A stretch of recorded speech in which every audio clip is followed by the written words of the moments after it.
Hi everyone, welcome to this live event. As usual, we are here with Yohay and Mauricio to walk you through the Bank of England economic policy decision. Hi guys, how are you? Welcome.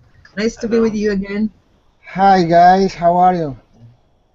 All fine? Good. Yeah, what we expect from the video? I think it's no event or something like that, right?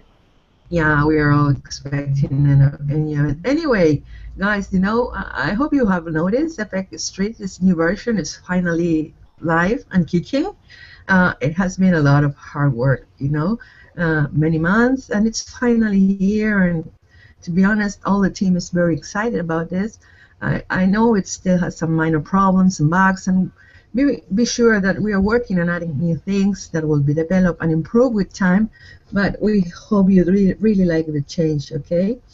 It's not easy, so I can imagine that you will have you will take a while to get used to this new page and menus. In fact, it was hard for me to get used to it, but now I love it because what I love the most is that it's quite responsive. You can see it from any device. It's smaller and bigger. Anyway, I would like to share with you a couple of things. The first one is that if you want to see all of these new changes, you can take a tour with the link I'm sharing. Sorry, in the chat room. And that will you see all the new features.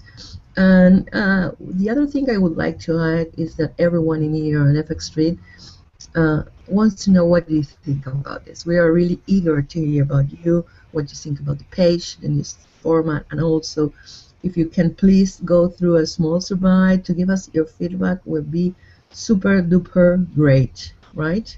I will also share with you the link of the feedback survey, right? Anyway, I love it. To be honest, I love it. We put a lot of heart in it. Okay. Anyway, back to business in here, Yohay. What do you like the page? Yeah, it really it's responsive, very smooth. Just flow between article to article quite smoothly, and I like it as well. I love the way we can see every new article. Anyway, as I was saying, back to business. We are expecting a super dual Thursday in England, right? Nothing new coming out of the central bank ahead of a referendum. We are pretty much a month and a half away from it, and I believe that the policymakers have already warned that they won't make any big changes ahead of a referendum because of all of the uncertainty that it generates, right? What do you think, Yohay? It's going to be a dual event? Well, it's a super Thursday because of three things. The rate decision, as you said, no changes expected. Mark Carney gets a very nice salary for not changing the rates already 3 years. Meeting minutes, there is a small chance, very small chance, that one member perhaps will vote already for a rate cut because of relatively low inflation or because of a chance of a Brexit. I don't think it will happen, maybe only after the vote. And the third thing, of course, is the quarterly inflation report, and together with the text of the meeting minutes, they'll try to paint the direction of the economy. Of course, Brexit, they're in theory not a political organization. In practice, we know that they don't want a Brexit. So I think they will talk about a lot of uncertainty, and talk about their contingency plans of maybe cutting rates or things like that. So my tendency is that they'll be relatively dovish. And also there is the inflation report, right? Yeah. And with the tech data, I do agree with you, Yohay. There's more of a chance of a rate cut than of a rate hike these days in the economy. Well, I also don't expect much changes, to be honest. Anyway, I was thinking that you mentioned Carney, and every time he gets mentioned, I still think in Canada. For those that don't know and have joined the market a few years ago, Mark Carney was the head of the Bank of Canada before being the head of the Bank of England. So sometimes it gets pretty messy for the old ones. Anyway, The market has been pretty boring, to be polite, this week But so lately sorry for interrupt you, Valeria, but lately we have breaking news. What is like 30 minutes before is that this lady Dilma Dilma just got suspended from presidency for 180 days because he will have to face the impeachment yeah, process. 55 votes for her to leave against 22 votes to stay and one abstention. To be honest, yeah, and me being so close to Brazil, Argentina being so close to Brazil, financial and economically also. To be honest, this is a circus. Dilma is being charged for playing dirty. It's true, but the ones that are against her, the ones that are organizing this impeachment, as they call it, a temporal suspension, are so much dirty with corruption, with all the things that happen in Brazil when they organize the games. So, Yeah. yeah. Well, So the World Cup, do you mean? The World what? Cup. Yeah, the The World World Cup. Cup. Yeah, a couple of years ago, and so it's quite laughable, that and the once more the RT pointing to her to be the RT. Anyway, they are all the RT. So uh, I don't know. I would expect some social harassment, to be honest, to go on in Brazil during the upcoming months. It won't be easy, Yeah. and it will affect all South America. Yeah. You don't expect any impact in the price of the Brazilian real or in other Latin Yeah, American currency. yeah. Latin American currencies are already suffering from this. The Yeah, the, the, Yeah. I think that the Brazilian real strengthened a bit towards the impeachment because the markets expect a more business-friendly president to replace Rousseff. But as you said, number two and number three there are also quite corrupt, and I'm not sure they're really business-friendly. So yeah. I don't see a reason to be optimistic about Brazil, and until we see some real political cleanup there, which could take some time. The vice president, one that is replacing Dilma for the 6 months, has an just 8% positive view from the people. 8%, Yeah. eight. 8 of 100. It's terrible. It's terrible. So I fear, to be honest, social harassment in Brazil during the upcoming months, unfortunately. And that, of course, will affect the currency, will affect the market. The real, it's already under pressure. It's so I don't know. It will affect the world, Yeah, emerging market. I was in Brazil 2 years ago for the World Cup, and it was people was very discontent, was very angry against Dilma, against against the whole process about the investment in the for the World Cup for the Olympic Games. No, but back to England, like Yeah, Carney. yeah, our friend. I would say there has been little or nothing going on in the market these days. I was taking a look at my charts. The euro has barely moved 100 pips in 4 days ever since the week started. So honestly, I don't know why the market is such in wait and see mode. We have not much relevant data so far this week. The Bank of England is expected to be a disappointment. If something, I do believe that maybe tomorrow with US retail sales, producer price index, and the European GDP figures and German GDP figures will give us, or speculating interest, a clearer picture of what may happen with this economies. But so far, the uncertainty is so big that the market is not willing to go anywhere at this point, right? So, guys, are you Yeah, there? Yeah, yeah. yeah, yeah. Sorry. What do Yeah, you tomorrow think? should be a more interesting day. Yeah, German GDP, also US retail sales and consumer confidence. Hopefully, euro dollar will move more than it does in recent days, which is very, very boring and frustrating, as you said. Yeah, I was taking a look at the pound ahead of the report. And I'm sharing my 4-hour charts, and as you can see, the pair rallied for almost 3 weeks and then began to retrace sharply by the end of last one to consolidate between the 61.8 and the 50% retracement of that run. And there we are, right? The price is clearly unable to break above this 44.50 region because we have short-lived spikes above it, and then the price retraced back. But at least this 61.8% retracement is holding, so I can go for a bullish pound if we manage to move above 45, 44, 90. As long as this level holds, I believe that downward risk is limited. Still, some follow through above this high in 45.40 is what I'm looking for to think about of a more bullish pound, right? On the below this level, on the other hand, I would expect it to fall down to 42.50 or so. Yeah. And I have little hopes that will happen today. Yeah.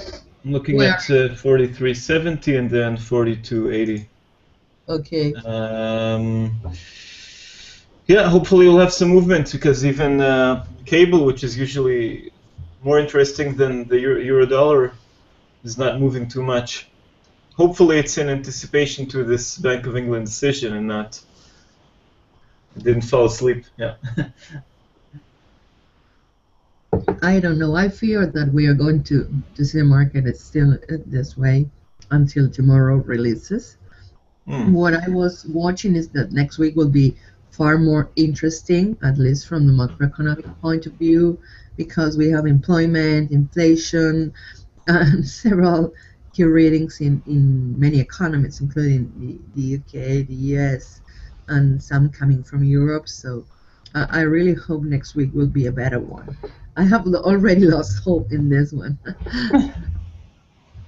And the euro, I don't know, the euro, poor euro, also corrected, also between Fibonacci levels, also corrected 61.8 of this bullish run, and did nothing after all.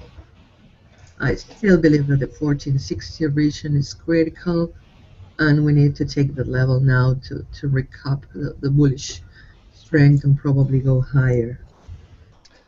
Valeria, if we go to the forecast poll, Yes. there is. I am watching the 1 month average. It's like everybody is thinking that the pound is Bearish.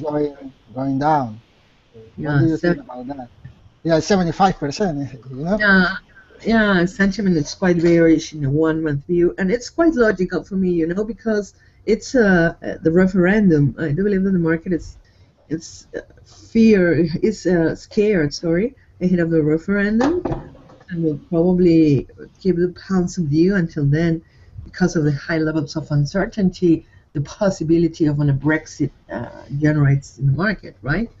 But then take a look at the market. It's turned half bullish, half bearish, 44% for each.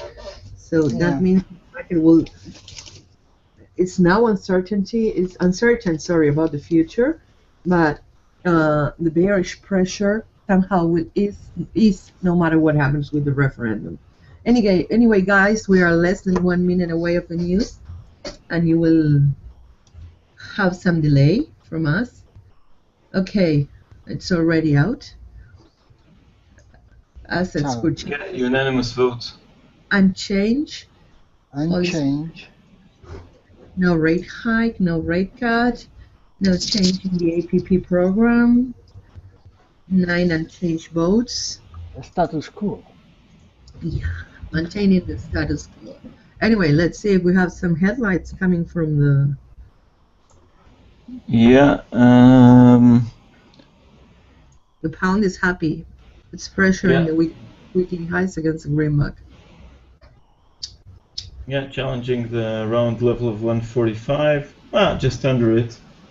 144.90 is the high at the moment. Yes, holding above that FIBA level. Not much action going on. It's very much tight, Nothing above that, nothing below that, no further highs. Let's Yeah, see what looking for headlines. the report has, right? Okay, CAT's Yeah. GDP forecast to 2% from 2.2 for this year, 2016.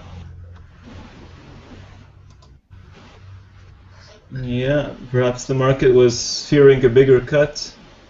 Yeah, raises inflation forecast. Oh, That's positive. Yeah. What? they raised the inflation forecast. Oh, CAT's GDP 1.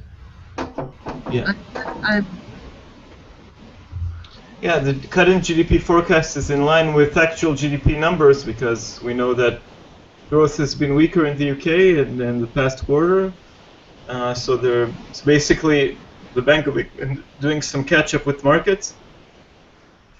On inflation, maybe they're looking at oil prices, optimistic about the higher oil prices, but anyway, the decision is unanimous. yeah. After the initial rush towards 145, now we're a bit lower, 144.67 on cable. Yeah, but they are this, concerned about Brexit. Nothing new on that front. they cut GDP forecast, Yes, first for this inflation year, and forecast. slight cut, to be honest. Something the market has already priced in, so that's why the pound is rising anyway. Okay, sorry. That's the street, not me. Anyway, Okay. the market is still dead. There's not much going on beyond the small Yeah, spike in pound. and was a spike, and that's it. I'm pretty surprised with dollar Japanese exchange recovery, and I fear we didn't see all of the bearish movement in there. The 400 pips bounce in the Golden Week, more due of the Bank of Japan being out than of Hmm. self-shed weakness. Uh, I do believe that we have scope there to go to 100.60, which were quite relevant lows a couple of months ago. But I do believe the pair can and may go lower again. Stocks are happy after the Bank of England. We are seeing European equities up today. But and Yohay, what do you think about the gold? I have been reading some report that say, oh, this is a bullish signal for their gold, and this is the time to buy. But right now, I am watching falling. What do you think about that? Me or Yohai? I do believe you ask Yohai. Both of you? Good. One. I don't have an opinion too much about gold. I think. Well, go ahead, Valeria. No, it's okay. Sorry, I didn't know. I thought he was asking you, but I was. It was pretty funny gold price action yesterday that skyrocketed and recovered a lot of ground because of Goldman Sachs upgrading their forecast in oil prices and gold prices. Sorry, but still thinking it's bearish, right? They upgraded to levels that are below the current level. In fact, Hmm. I believe that the highest was 1200, right, or something like that. But anyway, I do believe that the commodity is bullish still. I'm basing that on this trend line. As long as above this trend line, sorry, I will defend the upside in gold. But I also know that the commodity has been quite correlated with Fed decisions for almost 2 years already, right? So if the Fed rises rates, we will have a strong bearish surprise in here. As long as things go bad in the US and chances of a rate hike are small, the gold will be bullish. But that's the most I can see. And I don't see the case for, I don't know, the US to start easing at this point, okay? I know we have talked many times with Dale, and Dale had said that he believes the Fed can cut rates before rising them again. I don't believe in that theory. It's a personal view, but I do still believe that the gold is bullish, but it will be moderate, the raise. Yeah, makes sense. I agree. Yeah, I believe the Fed will raise rates in December after the elections. They will not move in June, and after June, it's just too close to the elections. The election cycle in the United States is very long, and the Fed just seems to look for any excuse not to raise rates. It can be the Brexit for now. This, as you said, I agree, makes sense that gold prices could rise just a bit, but there's lots of speculation and hot air around gold, so I wouldn't expect there's not enough force to move it much higher to the upside. I don't think we'll get even close to the highs we've seen in 2011 when we reached $1,900. No, I do agree with that. Well, the pound made here its highs, but the market has forgot what momentum means. Yeah. Right? Yeah. It didn't even touch 145 and already went back to range. It is a bit higher on the day, a bit higher in comparison to the levels before the release, but nothing spectacular. Yeah, a pity. But yeah, pretty what we're thinking of. Yeah. The Bank of England also talks about weak wages, something, well, we know about that. Yeah. Weakness in pay growth. I mean, it was strong at the end of 2015, but slowed down.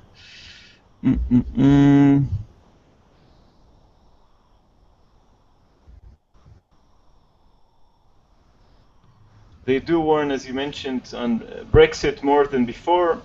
We know they have an opinion. Leaving the EU could have a material economic effect. Yeah. But I would say they didn't provide real news. No. For markets, the higher inflation expectations is positive. That's pushing the pound a bit higher.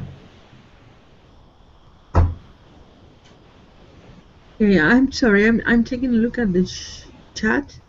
139. Someone is asking if a pound can reach 139. To be honest, 500 pips lower seems a bit too much for me at this point. I believe that the market has not the aims to go back that low again, right? We can see some downward acceleration in the last days before the referendum, but that's the most I can see, and of course that will depend on when we are previous to the referendum. Keep in mind that the Fed will meet in June, and if they keep rates on hold, that will probably put the dollar under big pressure, right?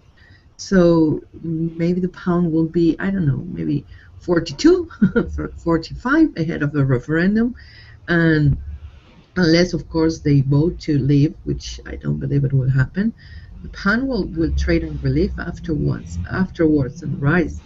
But it can fall 300-400 pips ahead of it. I do believe it's likely, it's possible, but 139 is still far away from my view right now.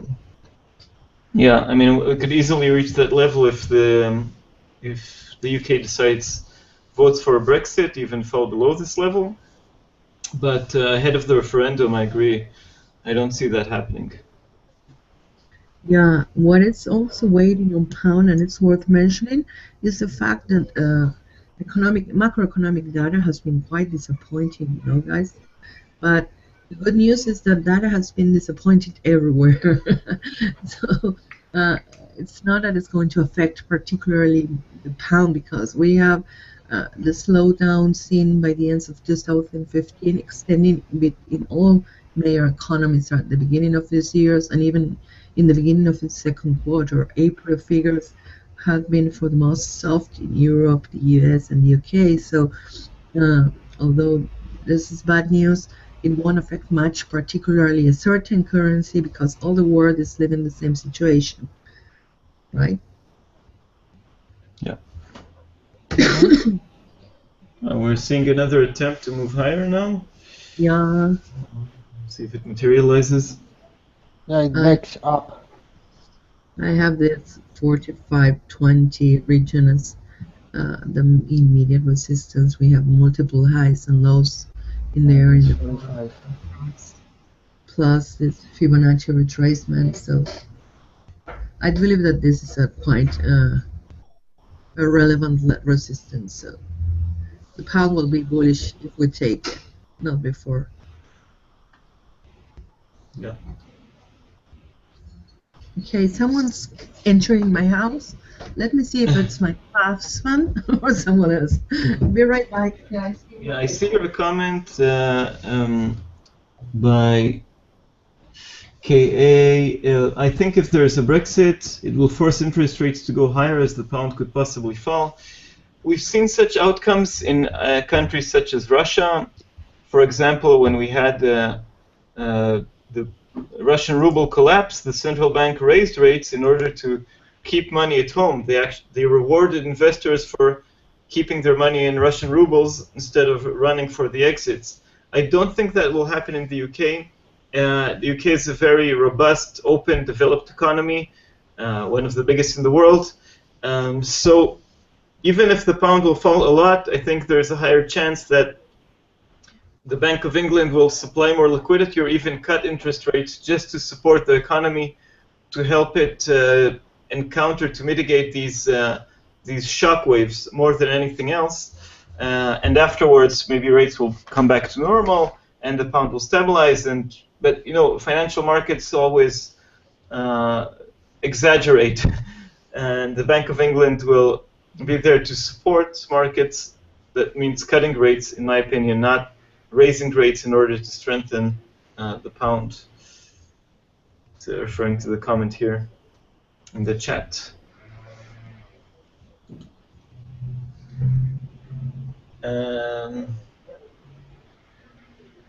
Okay, we almost touched 145 on cable, but never went too far. No, just touching base. Yeah, we're seeing. And what do you think, Yohay? I am watching the Canadian dollar that is testing. Well, it's falling, so it's testing some lows. But right now, not low, but I'm watching the Valeria's chart, the 4 hours chart. yeah. Well, take a look at oil. It's Oil. the highest for the year, so it's pretty normal that the Canadian dollar is under pressure. And to be honest, this rise in oil prices is also helping the pound. So I guess that most of the upward momentum we have seen here is due to oil, that whatever the Bank of England has did. But anyway, in the Canadian dollar, I'm not a big fan of this here, but we broke higher. We take the trend line, but now it's easing because of oil rising. I do believe that the correlation is easing, meaning the Canadian dollar is not reacting so sharply to price moves in oil, but it's still present. So if oil keeps rallying and surpass the year high, we may see further Canadian dollar gains, and therefore the dollar CAD will plummet. Val, we have a question here for you. There is Dr. Forex is asking which way is the Aussie, the Australian dollar, going over the next 2-3 weeks? I believe that in the Aussie, the risk is towards the downside. The rate cut had the effect Bank of Australia was looking for.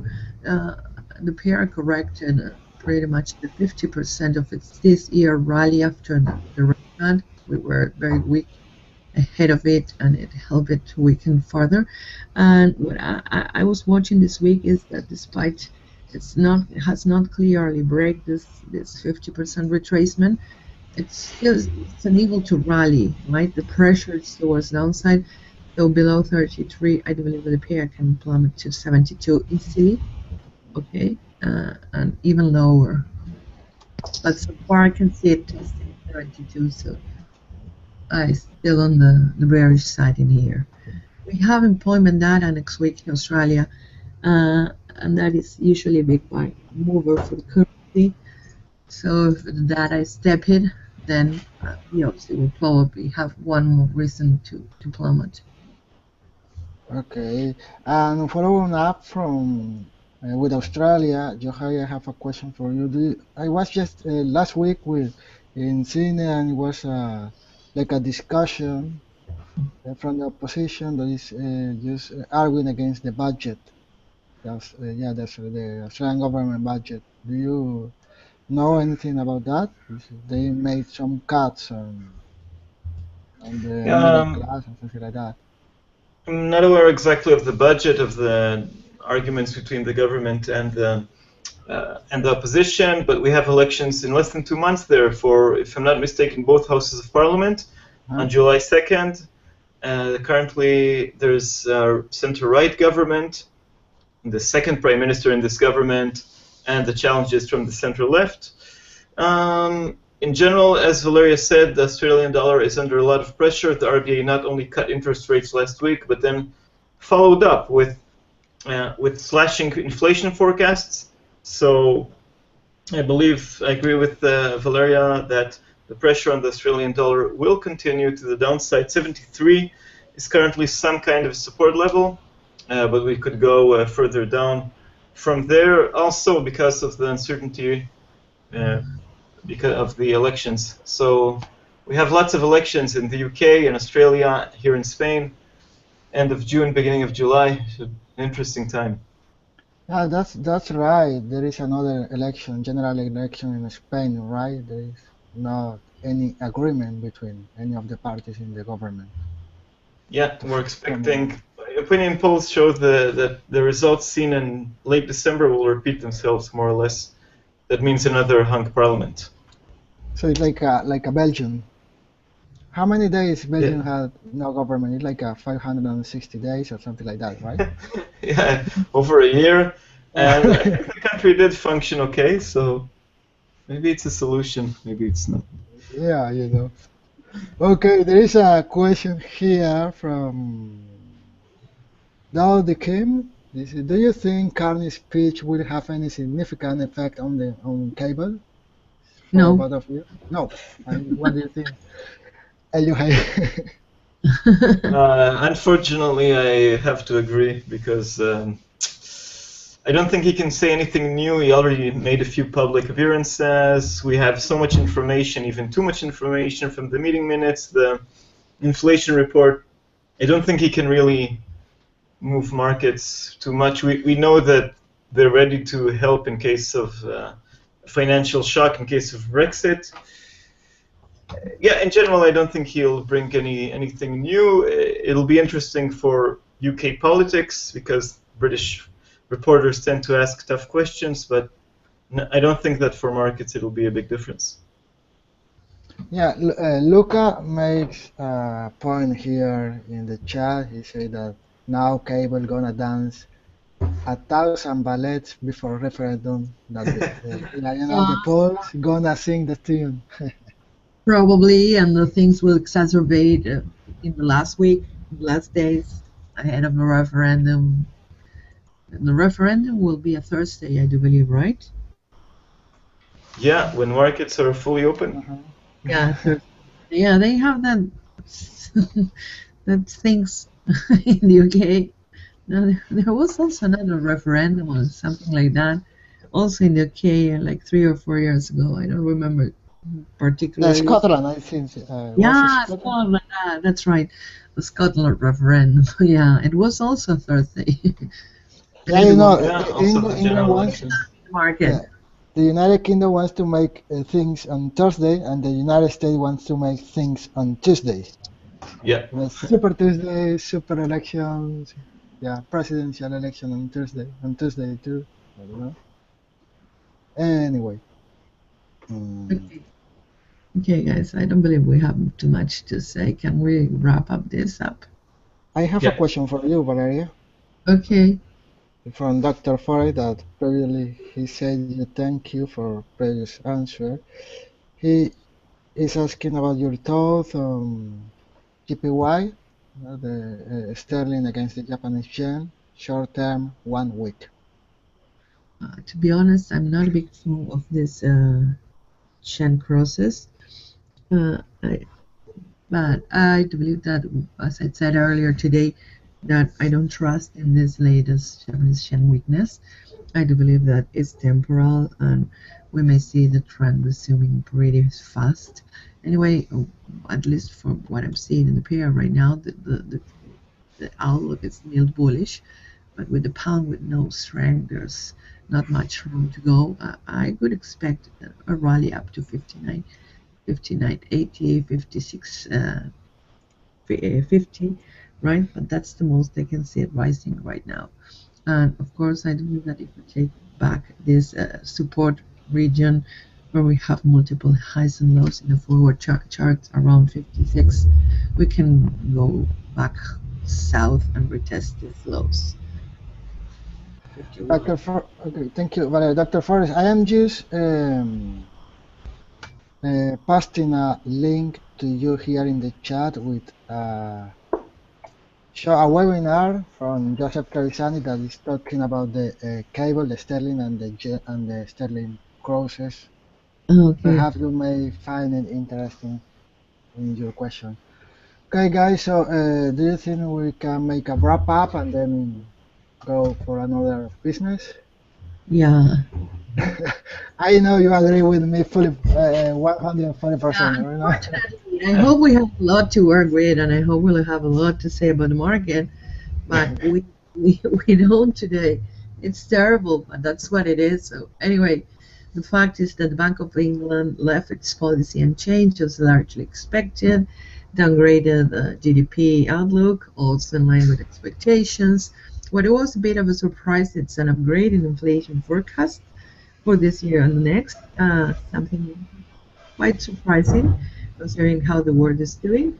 But for most, the pound and the policymakers in the UK will remain in wait and see mode until the referendum, and there's nothing we can do about it. So that's what happened today. Okay, thank you. Valeria, what do you think, Yohay? Yeah, no, really not much action at all. The pound rose because of higher inflation expectations, but on the other hand, they did lower growth. Nothing very surprising. They did warn on uncertainty about a Brexit, and they said, as always, that they are ready to act. They sort of upped the ante against the Brexit, a bigger warning, but it's not something we didn't know. Hopefully we'll have opinion polls or maybe the economic indicators next week. We do have quite a few in the UK. That'll move markets, that'll move the pound a bit more. Today, the Super Thursday turned into not so super at all Thursday. Almost a non-event, almost, not there, but yeah. Okay, Yohay. Before we go, please, guys, remember the new FXStreet page is out, and we really want to hear about what you think of it. I have shared in the chat room the link for the feedback. So if you want to spend a few minutes telling us what you think about the new FXStreet.com page, it will be super great for us because we can work in what you need. Okay, thank you. Yeah, we will go the extra mile to improve the site and to fix into your necessities and wishes. Exactly. So be free to put your comments and your feedbacks, and your voice will be listened, will be heard. Yeah, I want you to thank you guys, Valeria from Buenos Aires, this time in Barcelona, not Cáceres, not other place, but thank you very much for being with us. And I just want to recall something that Lucas said today. That's now the cable gonna dance 1,000 ballets before referendum, and the polls gonna sing the tune. I think this is a good quote for today. Yeah, Thank tweet you, that. guys. Okay, thank you, guys, and see you next time. Okay. Bye-bye. Ciao. Bye-bye. Ciao. Adios. 200. See you Adios. soon, Bye-bye. guys. Thank you. Kanpai. Konnichiwa. Konbanwa. Bye-bye.